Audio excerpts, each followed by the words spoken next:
Here we are then for my third film of this year's Manx Grand Prix on the Isle of Man, and a busy day it is too. It's Senior Day. The two main races are the Senior Manx Grand Prix, which will take place first, followed by the classic Superbike race, both of which were much delayed as it happened. Prior to that, there was plenty to see. We should take our usual trip around the paddock and the parc ferme, and we should see Dave Roper start off on his one-lap parade on Rob Iannucci's Team Obsolete 3-cylinder MV, which is quite a machine.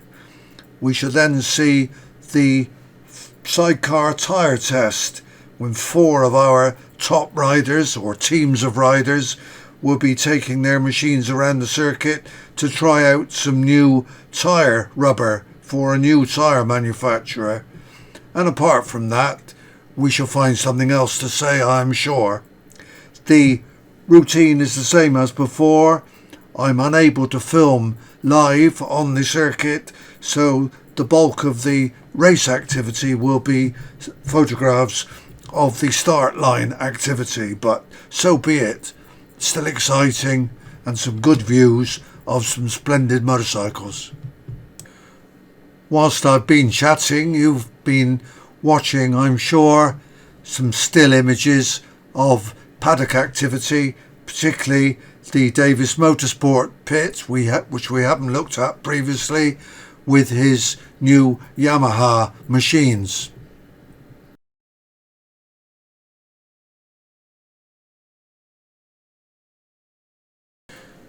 Without giving too much away, racing of course has already taken place on Saturday and indeed on Friday as well, and this is the Laylaw Racing Pit.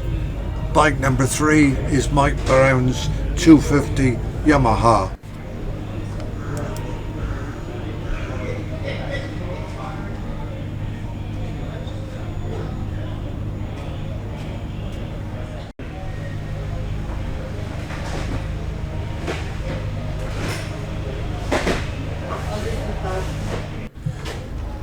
And this is the Alistair Cowan Racing Pit, and bike number 5 in view there is the 600 Kawasaki of Chris Cook.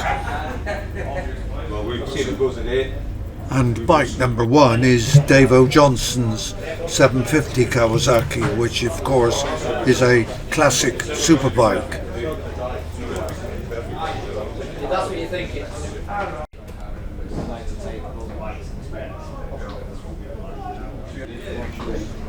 And bike number 53 there is Mark Colvin's 750 Kawasaki. He of course is a Manxman from Peel.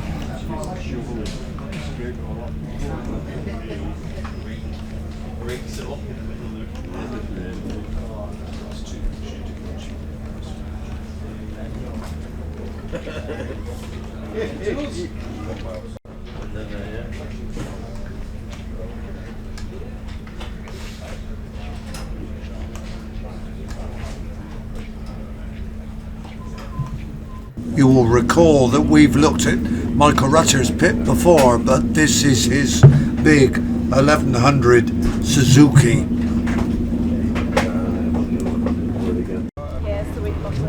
And there's Michael chatting alongside his Pantechnicon with the personalised number plate, which is his race transport.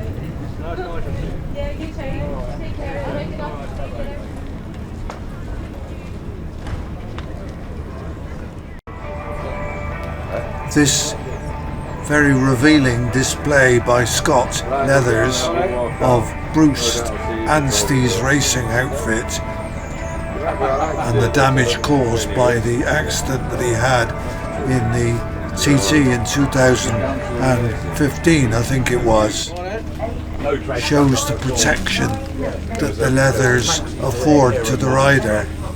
And the little piece there is quite humorous, if there can be anything humorous about such an accident. Apart from that cake, I like that. That's a great way to promote it. Well, I think they're trying to build it up from a big slump.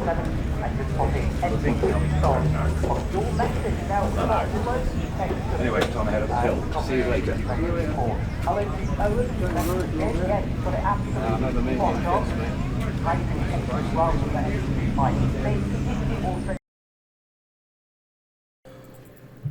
Well, I finally reached Parc Ferme, and the first machines on view are the immaculate senior Manx Grand Prix machines of VRS Racing, their Honda team. And they really are well turned out, and success, when and if it comes, will be well deserved.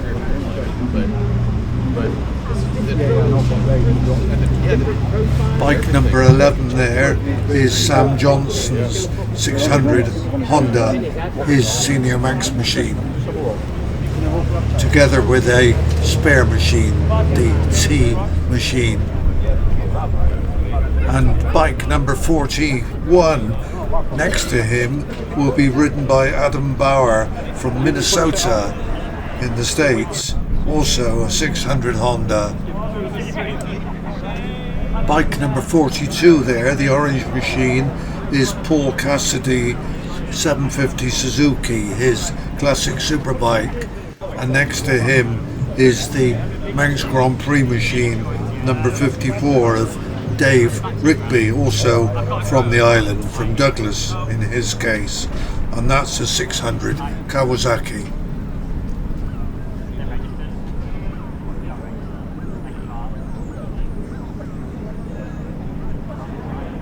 Now to full TC mounted course road closure. The bike closest to us with the slightly obscured number is number 52, the 600 Kawasaki of Anthony O'Carroll.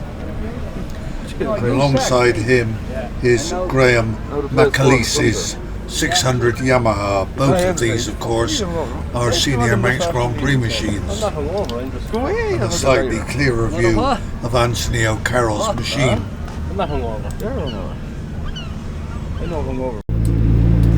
Bike number 39 coming up is Andy McAllister's 600 Suzuki. Andy comes across from Bangor in North Wales.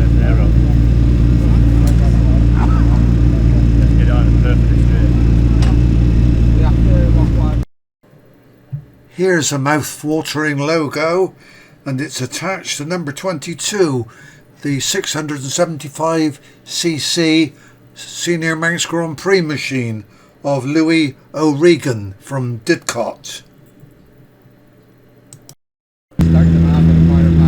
We'll take the time to have a closer look, I think.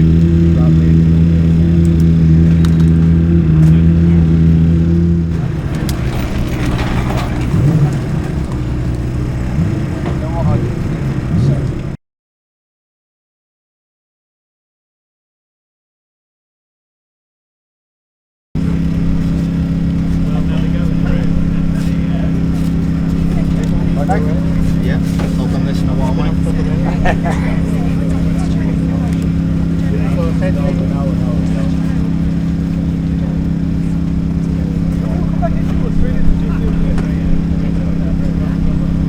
Over here and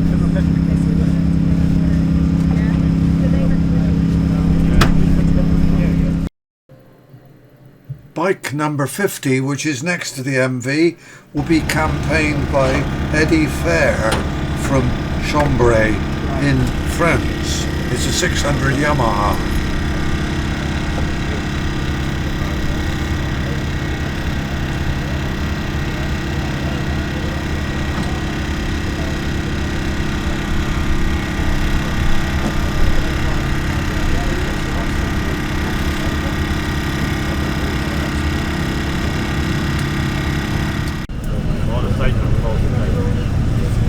The 600 Yamaha there, number 34, will be campaigned by Michael Gillen, who hails from Southern Ireland. Smart looking machine.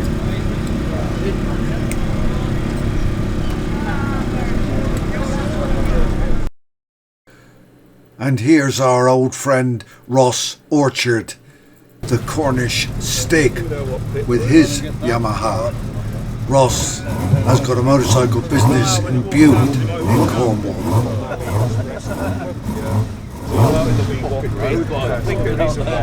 I should have said, of course, that Ross is campaigning his bike in the Senior Manx Grand Prix. Black numbers on a yellow background.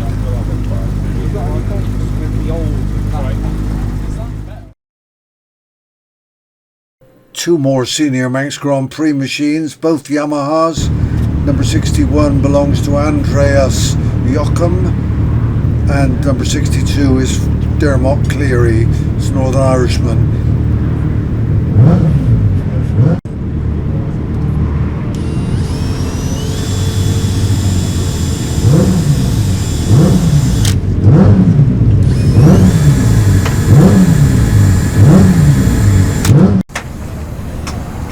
And yet another 600 Yamaha. This one is campaigned by Samuel Moosley from Plymouth. Number 12. I had difficulty reading the number initially.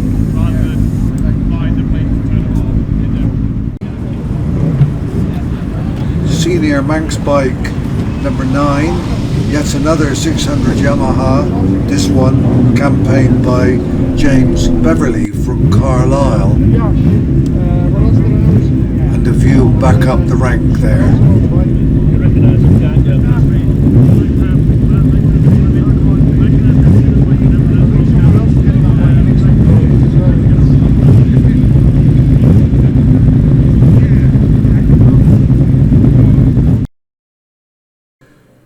Now a chance to look at the classic Superbike, which will be campaigned by Stefano Bonetti. It is, of course, the 750 Bimota.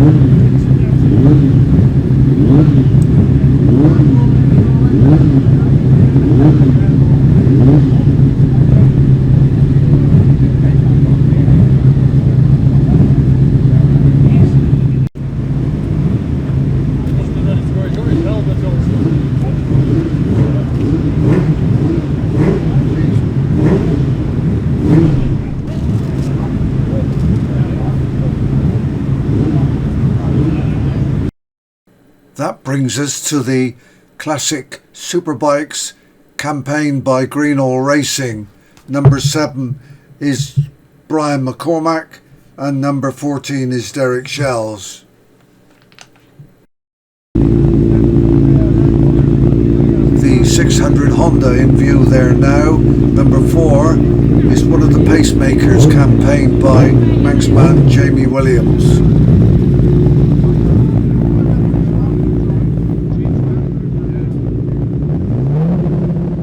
Those of you familiar with the Manx Grand Prix will know that there is no sidecar class at the Manx, but 4 outfits were taken on a tyre test.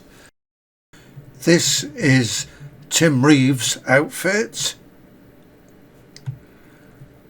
and Dave Molyneux's is very distinctive, Kell Properties. And this is the outfit, the Honda outfit of the Crow brothers. And now an extended look at the outfit ridden by the Birchall brothers. And we should come back and see more of the others in a few moments.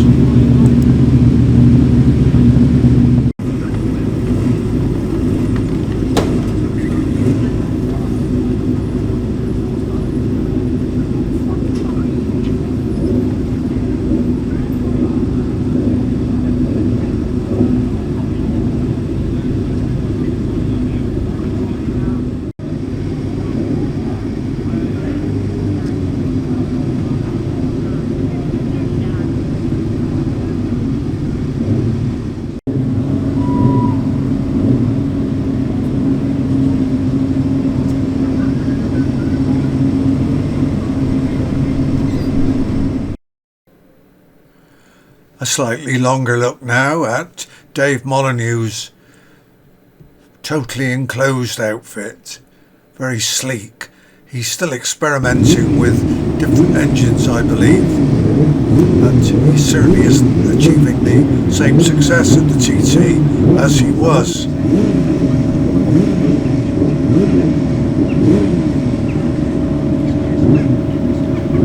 That, I believe, is the new tyre manufacturer, Hoosier.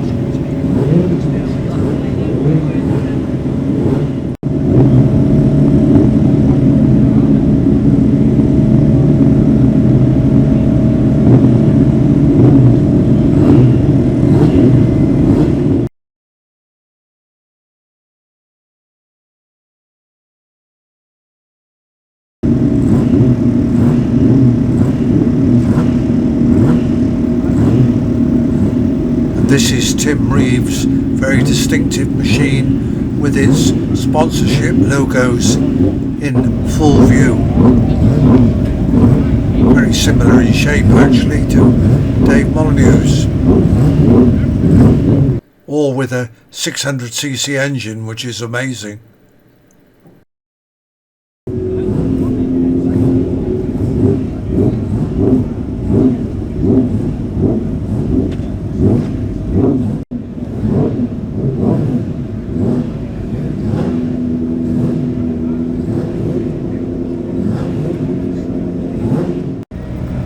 I said there were 4 outfits, and the 4th one is about to appear, which is the Crow Brothers machine, a Honda.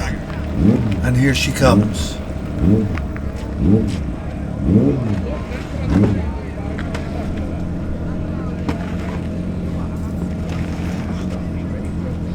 Probably.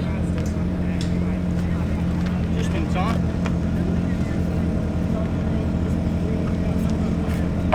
Something like that.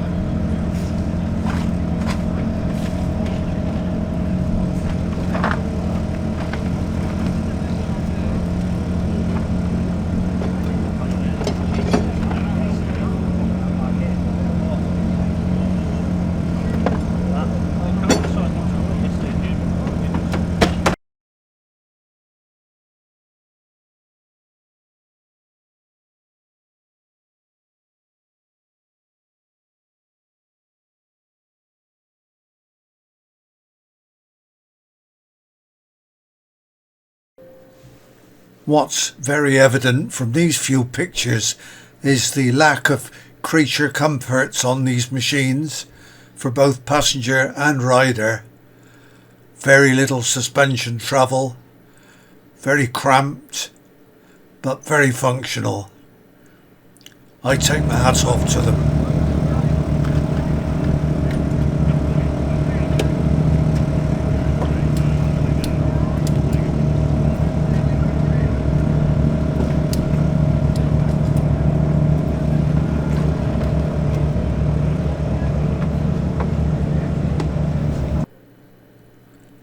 An interesting little cameo now of Michael Dunlop chatting to the Birchall brothers. We'll watch their departure off the line in a few moments, but before then we can watch half a dozen riders who were sent out onto the circuit to assess its viability for racing after the much delayed start of the Senior Manx Grand Prix. And there we see Milky Quail taking his start position and leaving the line.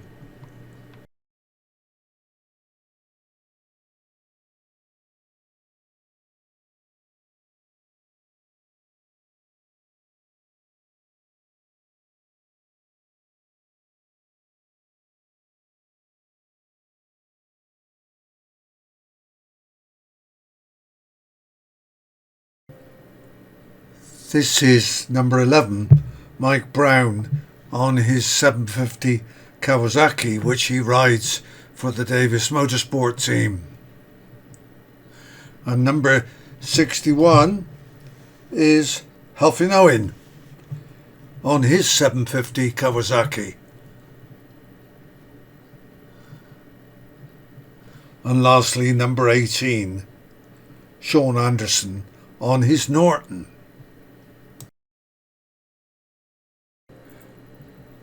And now the chance to see the sidecars launch themselves on their single lap circuit of the course as a test for the rubber tyre construction that they're planning to use in next year's TT. And we start with the Crow Brothers on their Haven Homes sponsored outfits.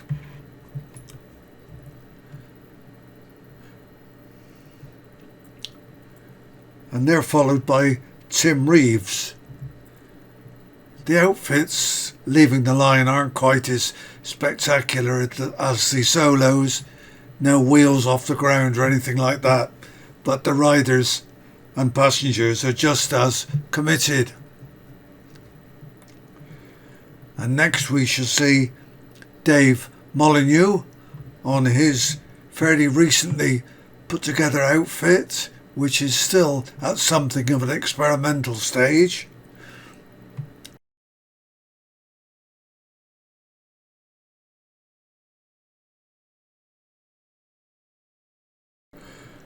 And the final outfit that we shall see in a few moments is crewed by the Birchall brothers, who are extremely successful in the TT at the moment.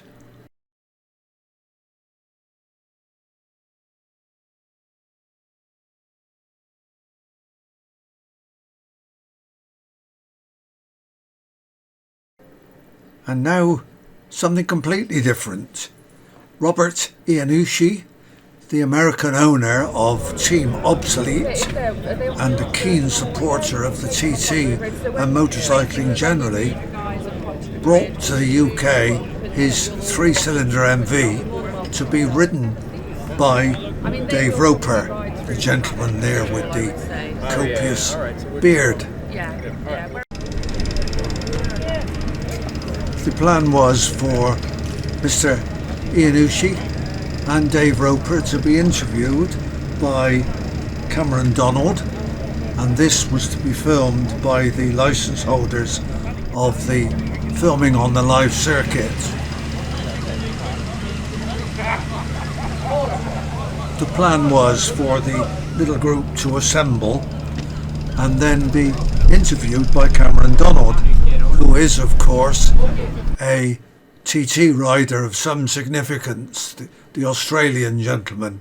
And he conducted an interview with Robert Iannucci and Dave Roper, and the filming took place. When it was finally broadcast, very little of it survived the editor's cut, I guess, because of time constraints, and so what you will see is rather more than was ever broadcast.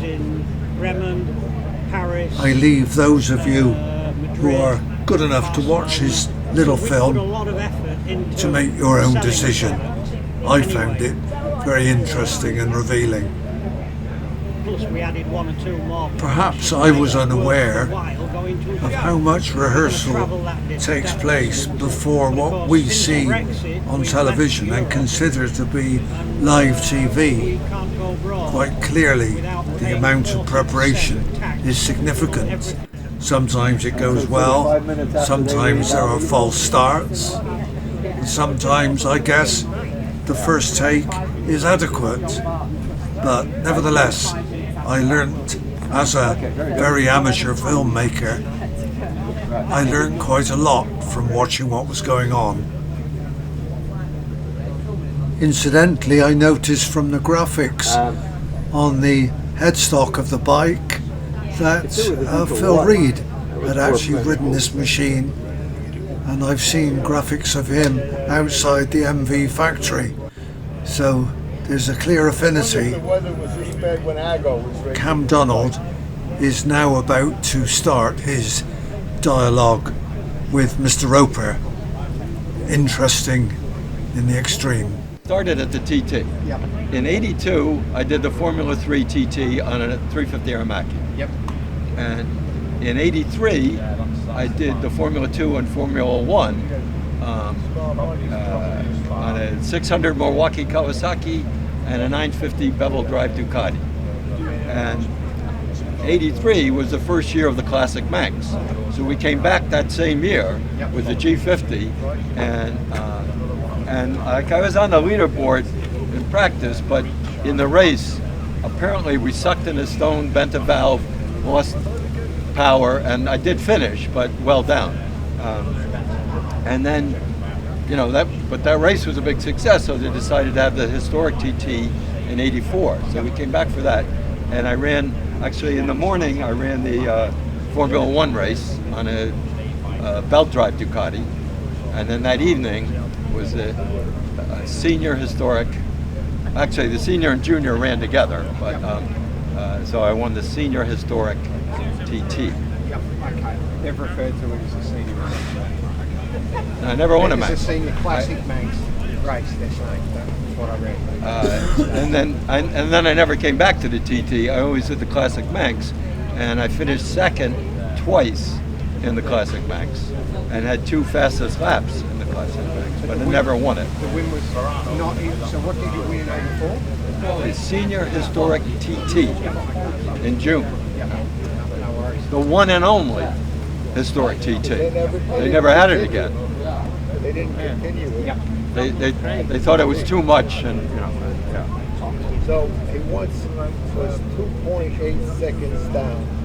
Second place at the Classic Manx. And Bob 2.8 fucking seconds. Well, there were closer ones. I think he beat Bill Swallow by 0.2 seconds. Really? Yeah. Don't give me too many numbers. I was saying, are you thoroughly confused I'm an now? ex-rider. I don't remember stats too well. And that's, of course, the 73. That's the 73 500. Well, they started using them well before that. Yep. And you're just Okay. in time. So We were actually How am I best go out and actually do a 4-cylinder, which came after that. But there was a time when they were running the 3s and the 4s together. Yep. We bought it directly from the factory in 1986, and it's an original bike. And David's ridden it at many different places. Yep. That's good. I just want to get it right when it'll only be a brief, but still, I want to get my facts right. It's terrible when you get them wrong. People have a tendency to want to remind you when you get it wrong. Oh yeah, that's what the internet's for, right? Yeah, well, the internet's already led me down the garden path once, I think, with the stats sake. No, it's good. I'll enjoy your lap too. Hopefully we get out there soon. Yeah. How was it on the dustbin? Yeah, it was interesting. It was Did it good. blow Once I you got a around feel- a bit? Yeah, or? it did, but it wasn't. Once I got a feel for it, it was fine. But the air penetration's got to be pretty good Yeah, with that thing. I reckon I could have almost done the lap without goggles. Yeah. Like, Yeah, just behind get that. right in there. Yeah, it was really nice. Yeah, awesome. The old tyres, they're cold, I can't imagine what they did in that day though. To try to comprehend that lap speed in that time with the road conditions and the tyres. when did you first race here? My first race here was 2005. It was a newcomer. Yeah. Well, mine was '82, and I'd seen incredible. Quarry Bends, you used to have to downshift, and it was all dark and wet, and now it's on a classic bike. It's almost flat out. Yeah.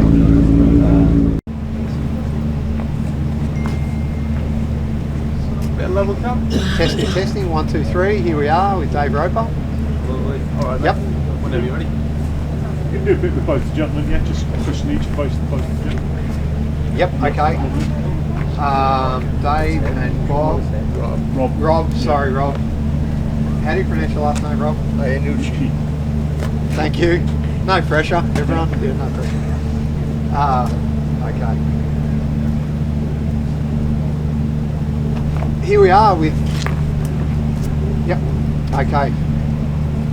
Here with Dave Roper, first American to complete the Isle of Man TT course at over 100 miles an hour, and also historic TT winner in 1984, very experienced competitor around the mountain course, and Rob Iannucci, owner of Obsolete Racing with a big collection of very impressive classic motorbikes.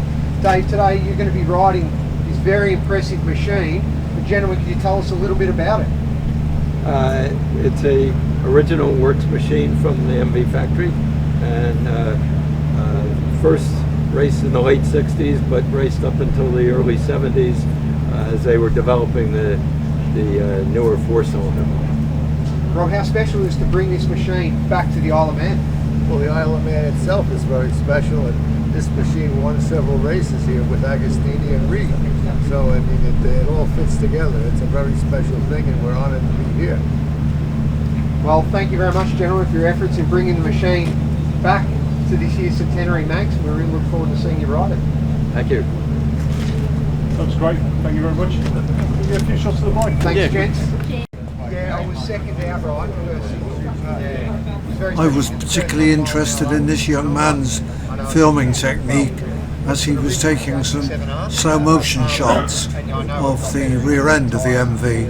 As my dad would always remind me, but still to do that was very special, very special. I remember coming in and Fred had tears in his eyes. It was really, that was one of the highlights of riding around.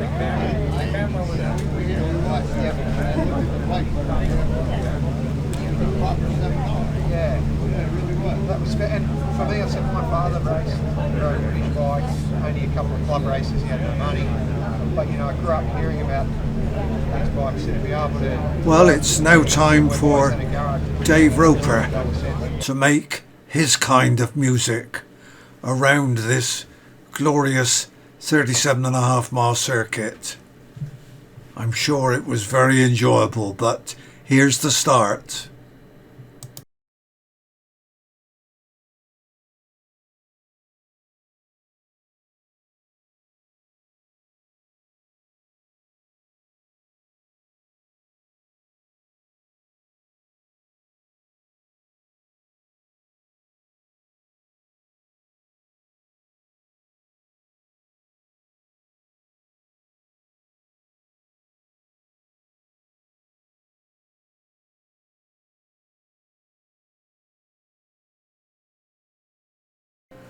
Finally, nearly 4 hours late, the shortened Senior Manx Grand Prix gets underway. And the first bike off the line is number 1, Daniel Ingham on his 600 Yamaha.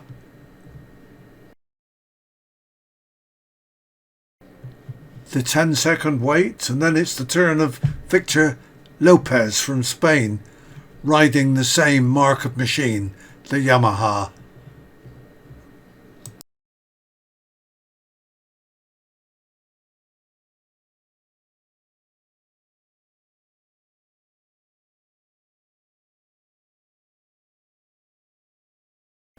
Next up at number 3 is local man Marcus Simpson. He's also Yamaha mounted.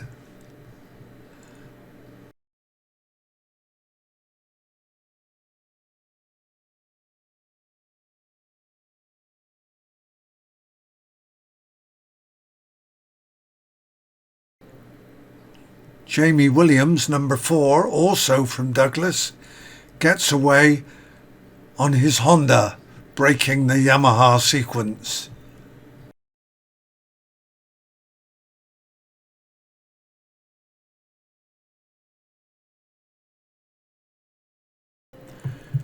And now the first of the Alistair Cowan racing machines, ridden by Chris Cook from Hawick in the border counties on his 600 Kawasaki. And he's followed by number 6, Andrew Fisher on a 600 Yamaha.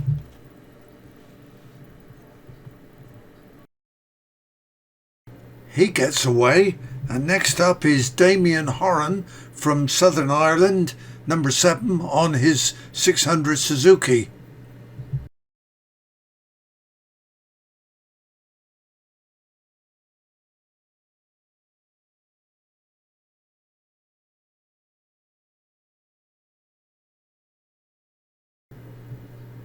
Mark Colvin, number 8, he's on home territory on his 600 KTM. He hails from Peel.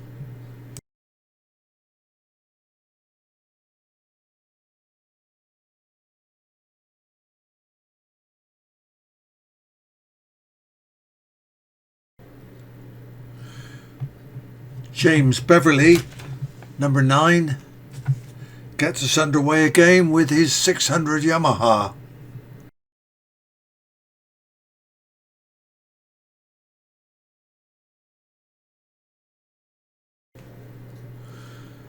And he's followed by number 10, Tom Robinson, on his 600 Kawasaki.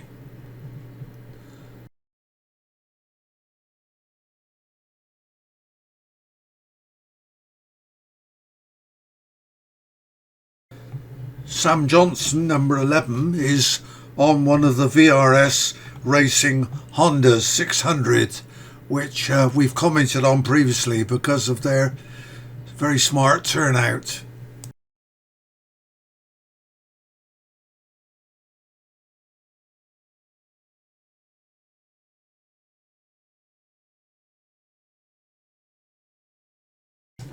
Sam Mosley from Plymouth on his 600 Yamaha is keen to get underway. He's the first one to actually lift his front wheel slightly off the ground. There's some rather more spectacular ones later on.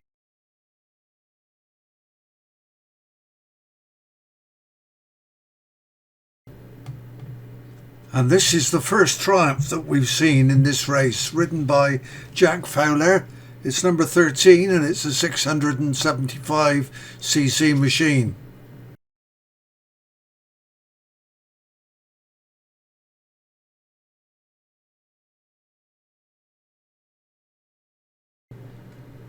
And this is our Italian friend, Maurizio Bottalico from Naples on his 600cc Honda.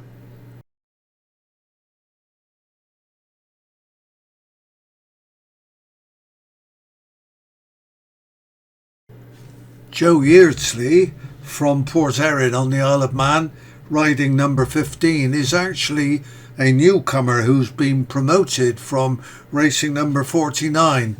This happens increasingly with the rest of the field as they are positioned according to their practice times. Number 16, Radley Hughes on his 600 Kawasaki, is the representative of the RAF Motorsports Group.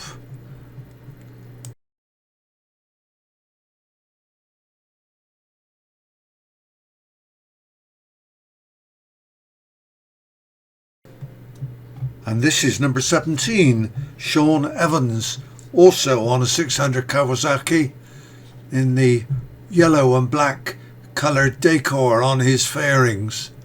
Extremely smart.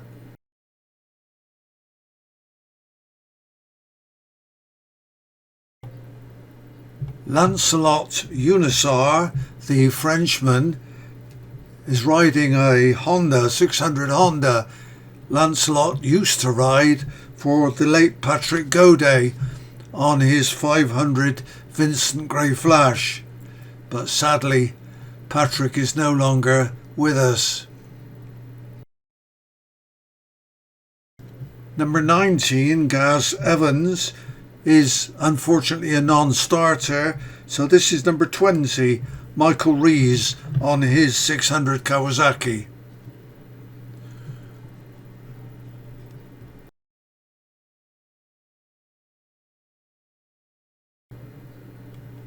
The 21st rider away, carrying racing number 54, is Dave Rigby from Douglas on his 600 Kawasaki. I love that fairing. Dot motorcycles.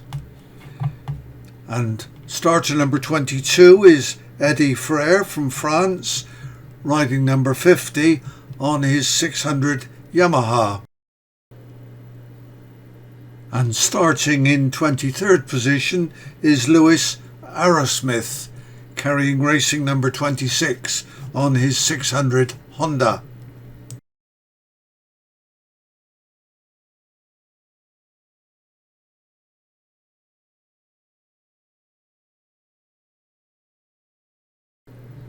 And carrying racing number 52 is Anthony O'Carroll from Southern Ireland, from Ballyduff, on his 600 Kawasaki.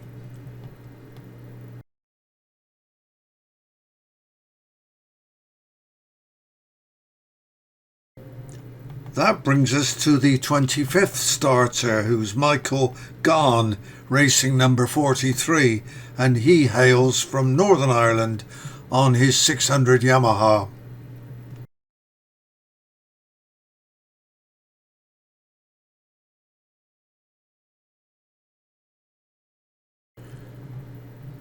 A couple of 600 Suzukis now. The first of these is ridden by Dan Forbes from Leeds, racing number 35, and he will be followed by Jim Barrett, racing number 27. We've now had 27 starters, and there's Jim Barrett.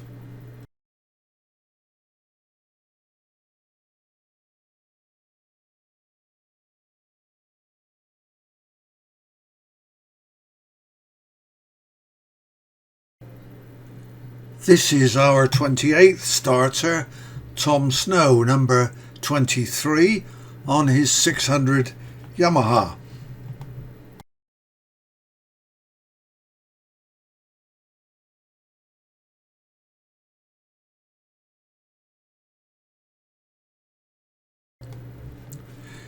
Dennis Booth, riding number 21 from Northern Ireland, is on his 600 Kawasaki.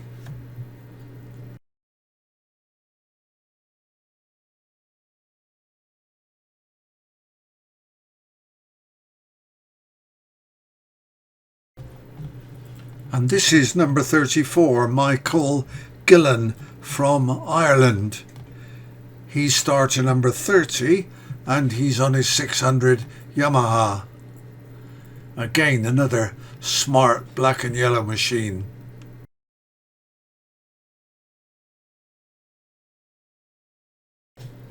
Liam Chalk, number 28, starts conventionally on his 600 Kawasaki, but then gets the front wheel well and truly off the ground. Fortunately, he puts it back down again in a straight line. Well done, Liam. Another promoted rider, this time from France, Kevin Rigaud, riding at number 56, starting at position 32 on his 600 Kawasaki. But at least he keeps the wheel on the ground. And he's followed by number 29, Mike Mace from Loughborough, on his 600 Honda.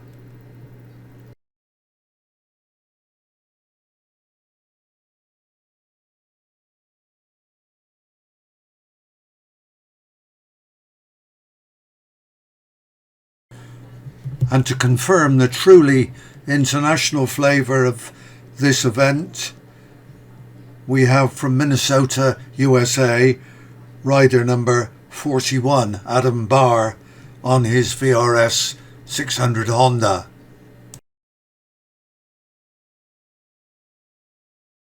Not exactly a foreign country now for rider number 53, Ryan Whitehall, hails from the Isle of Wight, and he's brought with him his 600 Yamaha.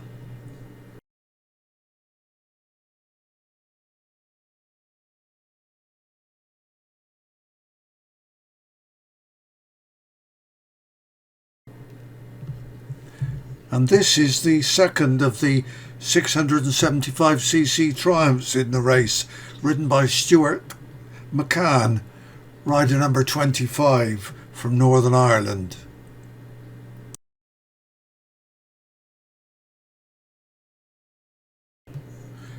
Lewis O'Regan, number 22, hails from Didcot, and he's on that splendid 675cc MV that we looked at in Parc Ferme.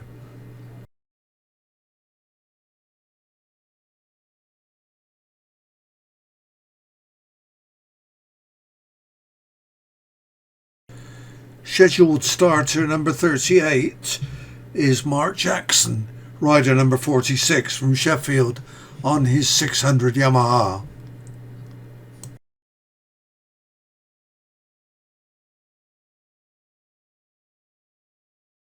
And the next bike is a 600 Kawasaki ridden by Julien Cregneau, rider number 55 from France. I'm sure Julien will forgive my pronunciation. He incidentally is a newcomer. And he's followed by number 40, Andy Lovett, rider number 36, who does his best to go into orbit by the look of it on his 600 Honda.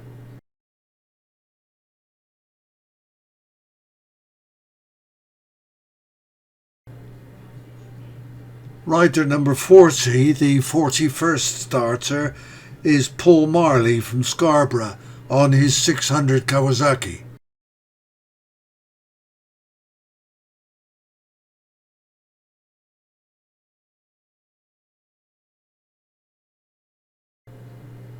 Rider number 33, Jan Gali from Martigues in France, is on his 600 Honda.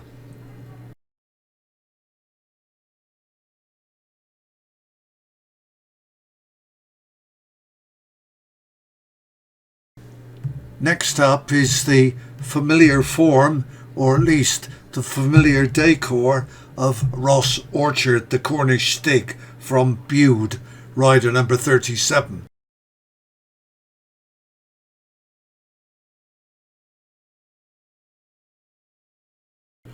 Ross is followed by rider number 39, Andy McAllister from Bangor in North Wales on his 600 Suzuki.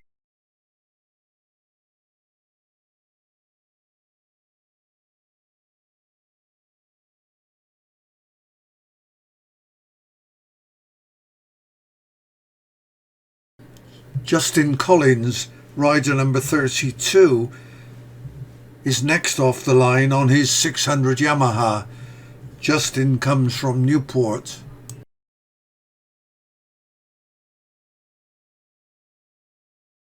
And now a competitor from Norway, rider number 38, Eric Kjus, on his 600 Yamaha.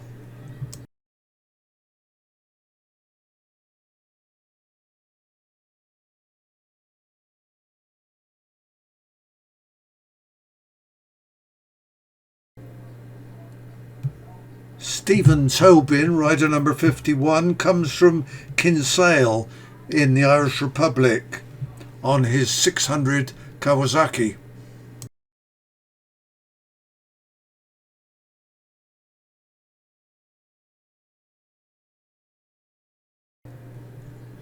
And this is Victor Ortega Perez from Spain, rider number 45 on his 600 Kawasaki.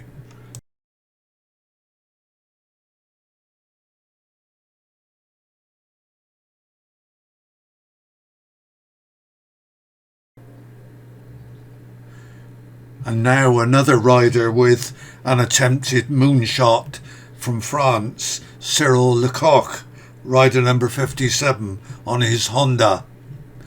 He did land safely. Rider number 58, Darragh Trapp, is a non-starter, so this is Emmett Burke, number 30 from London on his 600 Suzuki. He's followed by rider number 59, Graham McAleese, starter position 52. He's from Northern Ireland and is riding his 600 Yamaha.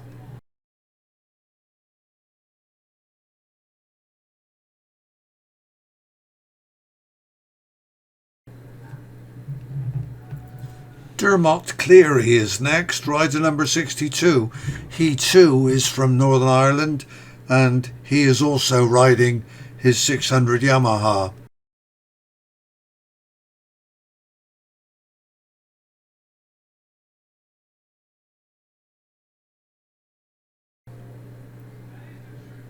I think Andreas Jochem is the only German competitor in the race, rider number 61 on his Yamaha.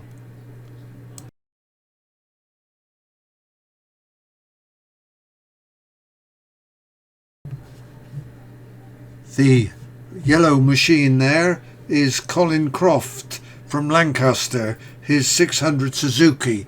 He's rider number 42.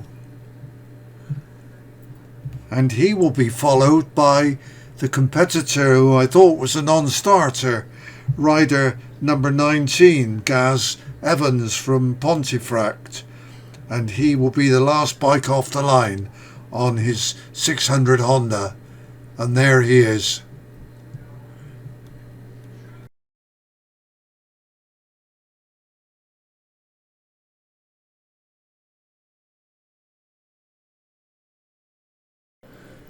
As I said previously, the senior Manx was reduced to 3 laps from 4, and these are the results. Joe Yeardsley, Marcus Simpson and Dan Ingham. Well done all 3, and all the other finishers of course. Third place man Daniel Ingham comes to the rostrum first, and he's followed by second place man Marcus Simpson, and finally the winner Joe Yeardsley. And the champagne starts to spray. Wonderful.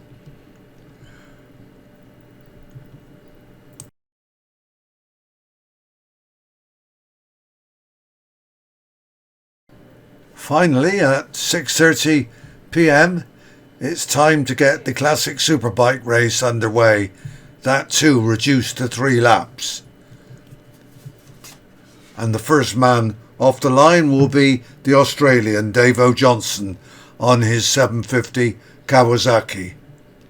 And there he goes. Wheel in the air.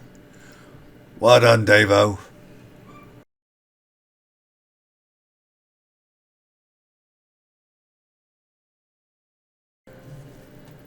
Next away will be rider number 2, Dean Harrison from Bradford, on the first of the 2 Ducatis in the race. This one is a Ducati 916.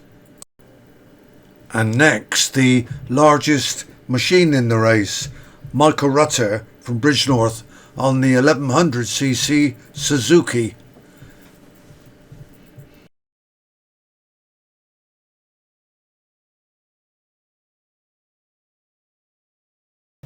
Jamie Coward being a non-starter at number 4. The next away is James Hillier on a 750 Kawasaki, which seems to be very much the bike of choice in this race.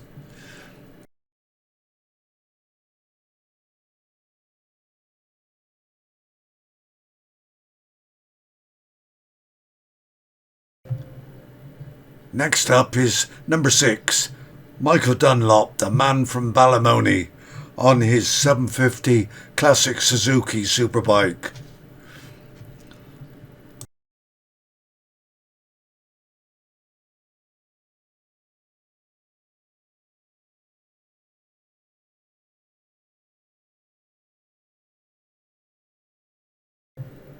Next up is Brian McCormack from the Irish Republic, number 7, on the first of the Greenall Racing 750 Kawasaki's.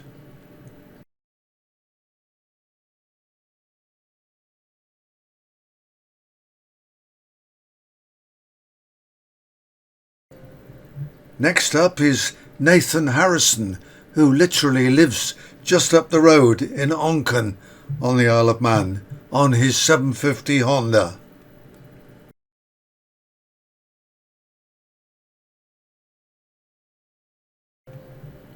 Rider number 9 is Rob Hodgson from Wigan on the second of the Greenall Racing Kawasaki's.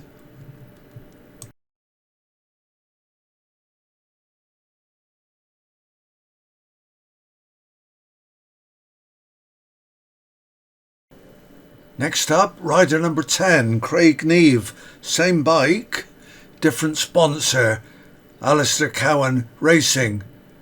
And unfortunately he has to pull over to one side with a mechanical problem presumably.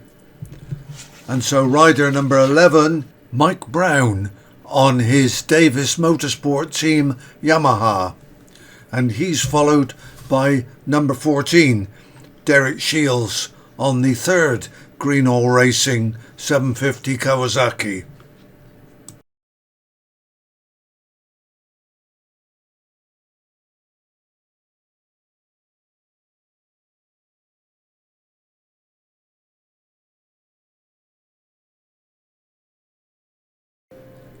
Next up is rider number 15, Paul Jordan, on his Mistral Racing Kawasaki, and he too gets the front wheel off the ground as he heads purposefully towards the top of Bray Hill.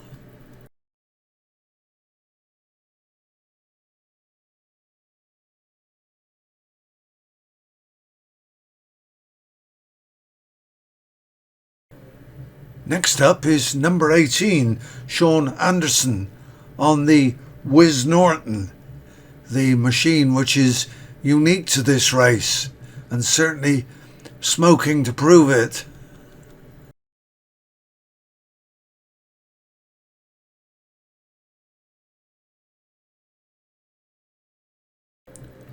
Rider number 19, Julian Trummer from Austria, is mounted on a Kawasaki 750, which is much more conventional.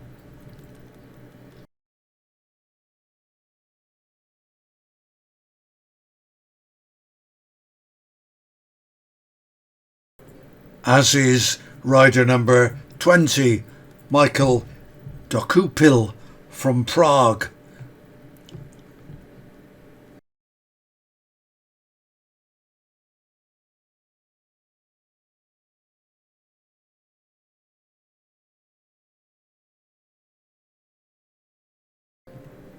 Machine number 24 is ridden by Ryan Kringle from St Mark's on the Isle of Man, the second of the two Mistral Racing Kawasaki's.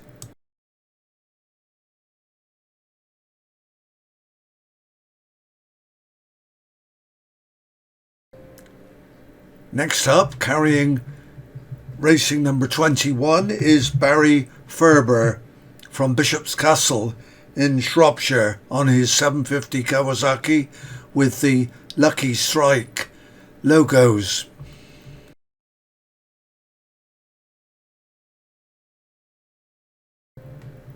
Not quite so colourful, but nevertheless promoted significantly in the racing order, is bike number 50, the 750 Suzuki of Tom Wheaton from Maidstone.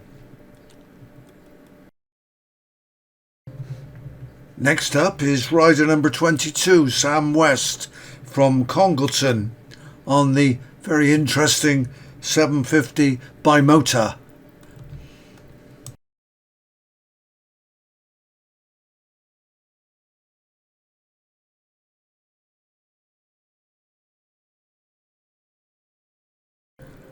Next up on bike number 27 is another local man, Michael Evans from Sanson on the island on his 750 Amalric Blanc from France, another rider who's been promoted up the order, rider number 37, starting at position 26.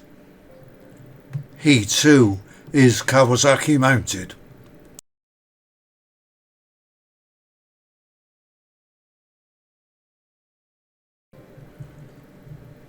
Which brings us to rider number 25, Paul Williams from North Wales on his 750 Kawasaki.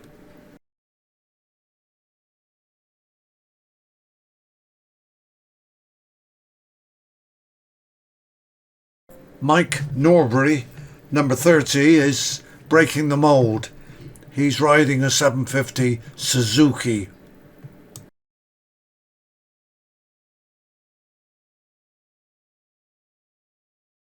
Meanwhile, rider number 29, Timothée Monod from France, is riding one of the very distinctive 750 Bimotas. They appeal to me. The graphics on his leathers are pretty distinctive too.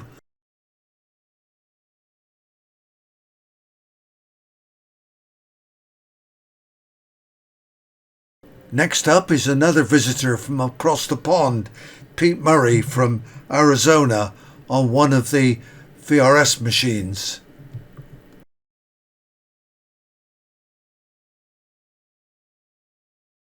Rider number 28 is Mike Russell from Oxford on his Kawasaki.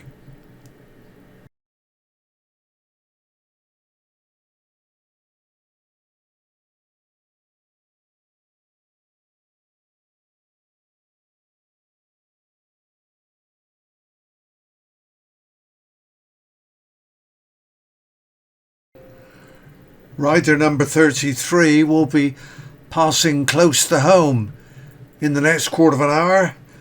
Anthony Redmond from Balaf on the Isle of Man on his 750 Suzuki. Rider number 53, Mark Colvin from Peel on the Isle of Man, gets his front wheel on his Kawasaki off the ground but promptly puts it back down again and heads off towards Bray Hill. Meanwhile, Stefano Bonetti from Italy, rider number 23, prepares to do the same on his very colourful 750 Bimota.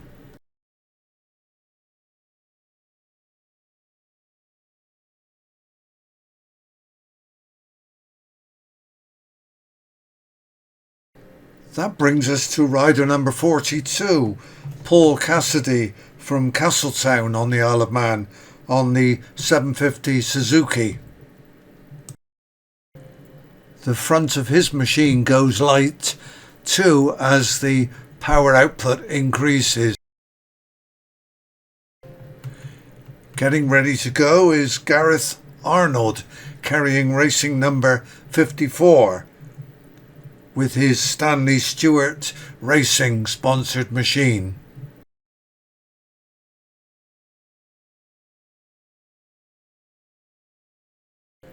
And this is rider number 32, Jonathan Perry from Winsford on his 750 Suzuki.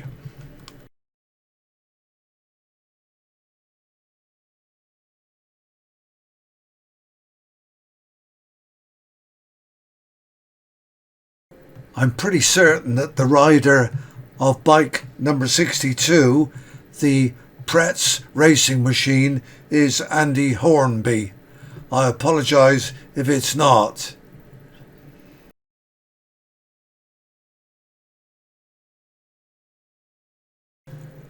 Without doubt, the rider of bike number 59 is Ian Armstrong from Scarborough with the Lucky Strike graphics.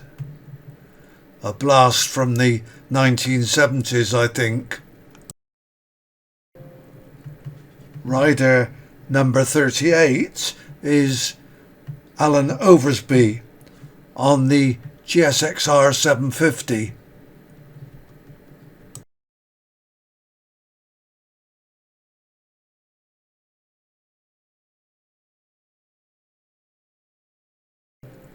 No smoke without fire. This is Rhys Hardesty from Abergavenny on his two-stroke machine. Is that a Suzuki?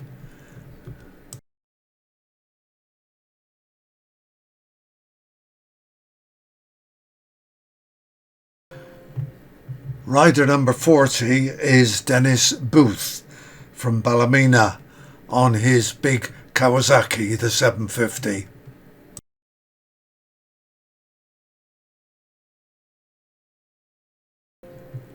And he's followed by Mark Herbertson, rider number 51 from Hexham, on his Kawasaki.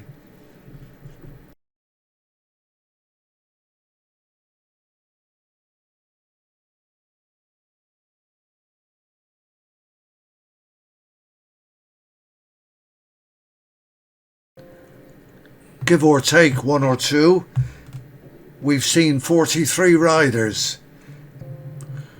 And the next rider is riding number 60, Paul Marley from Scarborough on his Kawasaki.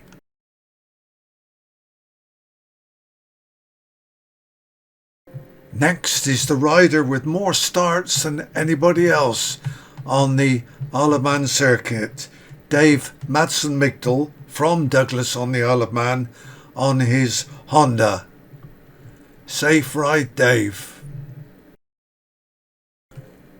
And he will be chased by Victor Lopez Santos from Spain on the second Ducati in the race. This is an 851 Ducati, racing number 34.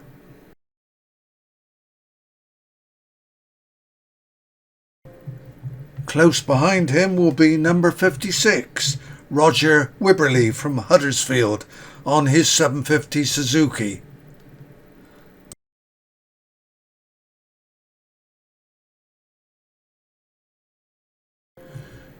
The final two bikes that we shall see are both Kawasaki's. The first is rider number 57, Rad Hughes from Doncaster, and he will be followed by rider number 58, Andy Lovett from Preston.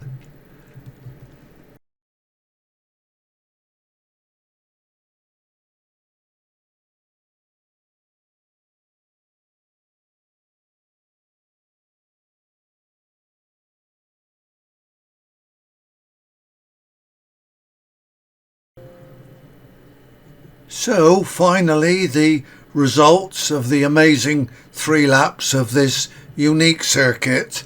Michael Dunlop with a record-breaking first place, followed by Dave O'Johnson from Australia on his Kawasaki, and lastly Rod Hodson of the Greenhall Racing Team Kawasaki's. So there you have it. That's the end of my third film, and I hope sincerely that you enjoyed it and that I did it justice within the limits of my authorities.